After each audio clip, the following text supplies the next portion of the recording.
Sederhananya begini, kupu-kupu itu rezeki. Kupu-kupu itu ibarat uang, ibarat dunia, ibarat harta, ibarat kesehatan yang kita mau kejar. Cara nyari rezekinya gimana caranya? Karena itu kupu-kupu, maka yang kita lakukan adalah kita ambil jaring, kemudian kita tangkap itu kupu-kupu. Yang kita pelajari pun setiap hari di kuliahan, anak-anak didik kita, anak-anak kita semua dididik untuk pertama bisa punya jaring, kedua bisa cekatan dan gesit dalam menangkap kupu-kupu. Itu yang dari dulu diajari ke anak-anak kita. Sekarang ini model pembelajaran kita sekarang seperti itu, ngejar kupu-kupu. Kenapa? Kupu-kupu itu proyek, uang, harta, hal yang enak-enak segala macam itu dicarinya dengan cara seperti itu. Akhirnya apa yang terjadi? Semuanya ngejar kupu-kupu. Pas ditangkap, dimasukin dalam sangkar, senang. Kemudian besoknya lebih terampil lagi.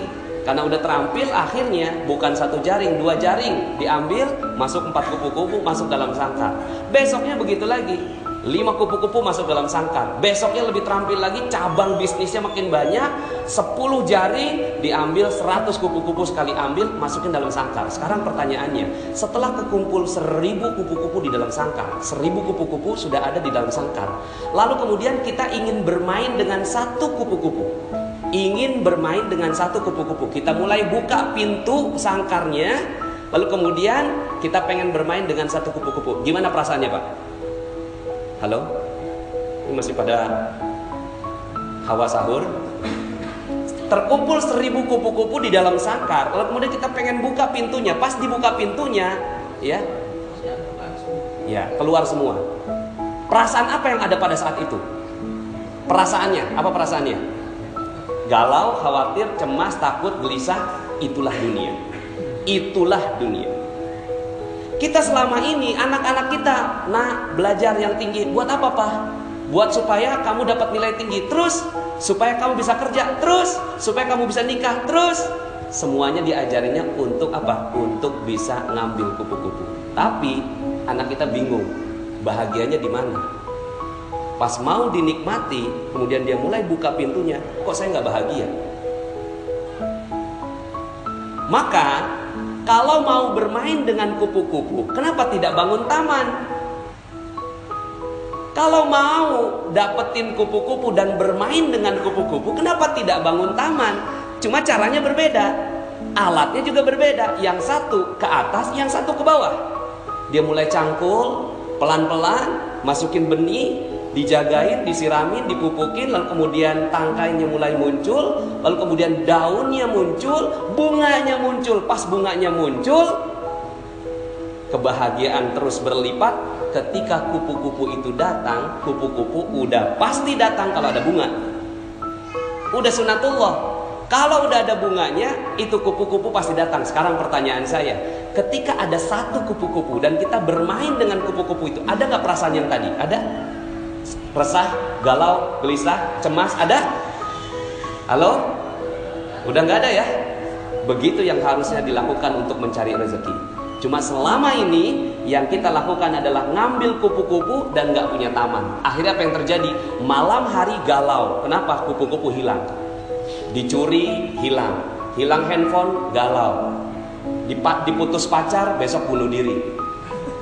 Anak-anak kita sekarang, jangan sembarangan Bapak Ibu. Mungkin zaman-zaman kita, ini saya mulai memahami psikologi anak-anak kita sekarang. Mereka hilang loh Pak. Hilang mereka, kebahagiaan hilang. Mereka berpikir bahwa kebahagiaan itu bisa didapat di gadget, di dubsmash. Tahu dubsmash? Instagram, ya. Itu mereka mulai dapatkan kebahagiaan di situ. Itu semua. Maka hati-hati, anak-anak sekarang itu mulai hilang tamannya. Mereka nggak punya taman, yang mereka kejar adalah kupu-kupu. Ketika mereka kejar, kupu-kupunya hilang, malam datang, kupu-kupu hilang. Anak-anak sekarang nggak ada yang kuat nahan cobaan Pak. Nahan ujian, nahan musibah. Anak-anak sekarang itu galaunya luar biasa. Maka hati-hati, mungkin dulu kita masih ada sedikit sisa-sisa taman.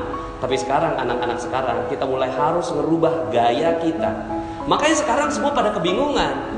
Coba Bapak Ibu perhatikan, lulusannya kimia, tapi malah kerjaannya yang lain. lulusannya arsitek tapi kerjaan yang lain. Pernah ada yang perhatiin itu? Berapa banyak orang yang kerjaannya sekolahnya A, pekerjaannya A?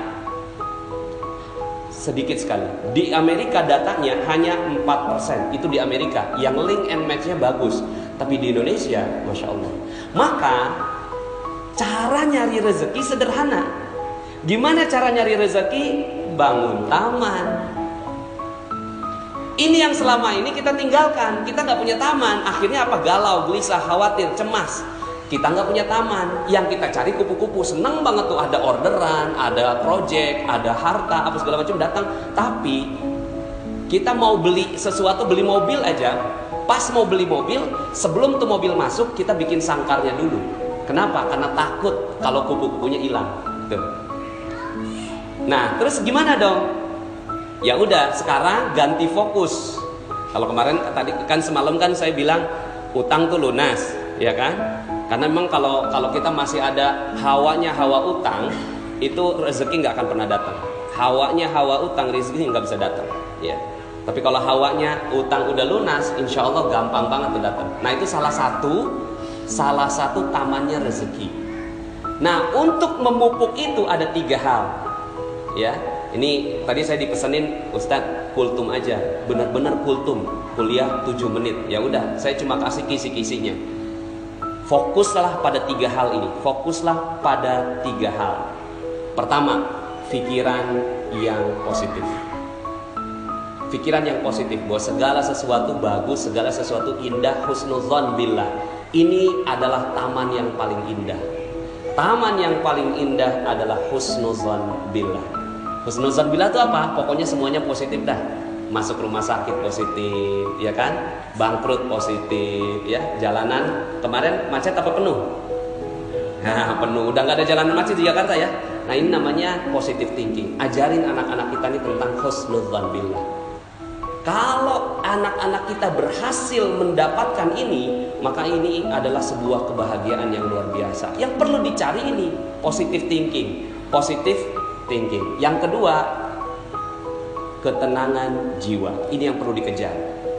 Ketenangan jiwa ini namanya positive feeling. Kalau bahasanya kan positive thinking, positive feeling. Rasa itu harus tenang, cool, damai, enak, setenang samudera. Nggak boleh ada perasaan deg-degan. Deg-degan sedikit, itu langsung hilang seluruh rezeki. Jadi misalnya nih, kita punya utang. Katakanlah masih punya utang ya, orang sana ya. Kalau di sini kan udah nggak ada yang punya utang ya. Orang sana masih ada utang. Terus kemudian gitu ya, ketemu sama debt kolektornya. Udah 1 bulan selalu menghindar sama debt kolektor. Pas banget saat itu dia lagi ngantri makanan di mall, pas balik debt kolektornya ada di belakang. Kira-kira bagaimana jantungnya? Ya, mau copot katanya. Deg-degan, berdebar. Berdebar adalah ciri rezeki hilang.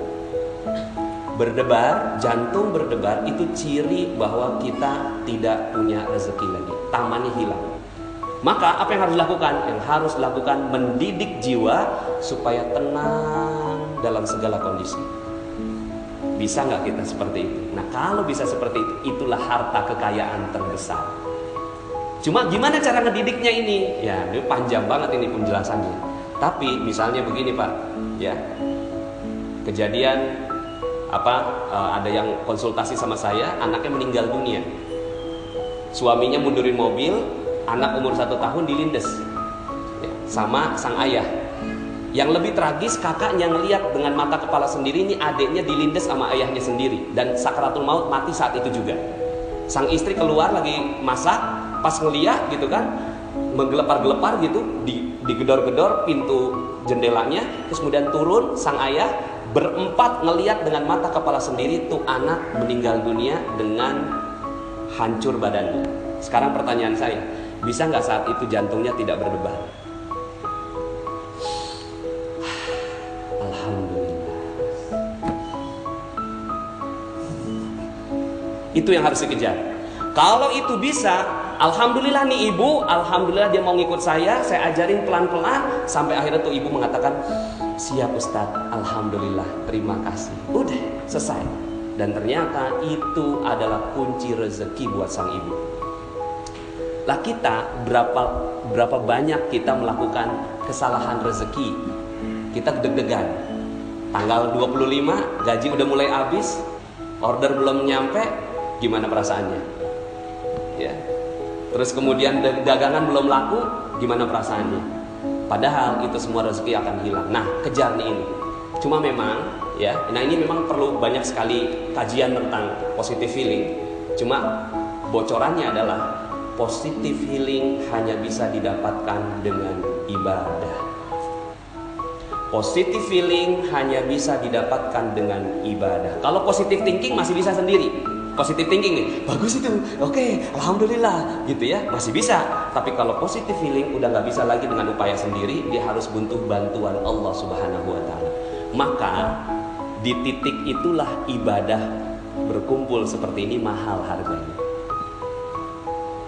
Ini kumpul begini Pak, ini mahal sekali. Kalau orang tahu betul yang namanya rezeki, oh itu dikejar yang kayak gini. Ada orang kumpulan apa? Duduk tenang, damai. Kenapa? Ada malaikat di sini.